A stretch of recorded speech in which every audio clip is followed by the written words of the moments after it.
Iba't ibang aksidente ang naganap sa ilang probinsya, kabilang po sa mga nasawi ay isang motorcycle rider sa Ilocos Sur matapos makabanggaan ng isa pang rider. Narito ang unang balita.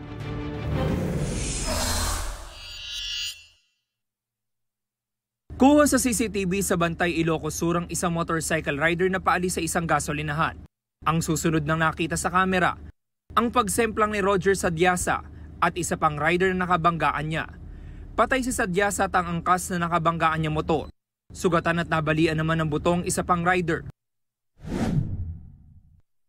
Wasak ang harap ng isang kotse at ang bao-bao o tricycle na nabangga nito sa Tigbao, Zamboanga del Sur. Napinsala rin ang isa pang kotse na nakaparada.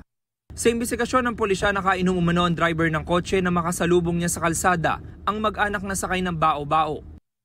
Kritikal sa ospital ang bao-bao driver. Dead on the spot ang kanyang asawa at sugatan ng 3 minor de edad nilang anak.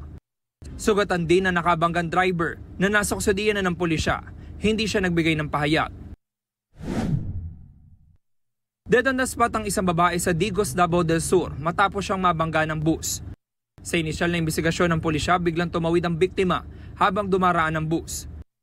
Nasa kusodiyan na ng pulisya ang bus driver. Wala pa siyang pahayag. Sa Batangas City, sumalpok ang isang dump truck sa mga concrete barrier sa gilid ng isang tulay nitong Lunes. Batay sa imbestigasyon ng pulisya, nahirapan ng driver na kontrolin ng truck dahil madulas ang kalsada kasunod ng pag-uulan. Patay ang isa nakasakay sa likod ng truck matapos mahulog sa ilog sa ilalim ng tulay. Sugatan naman ng driver at 3 pang sakay. Inilagay muna ang truck sa ilalim ng tulay sa Barangay Bolbo habang nakipag-ugnayan ng pulisya sa may-ari nito.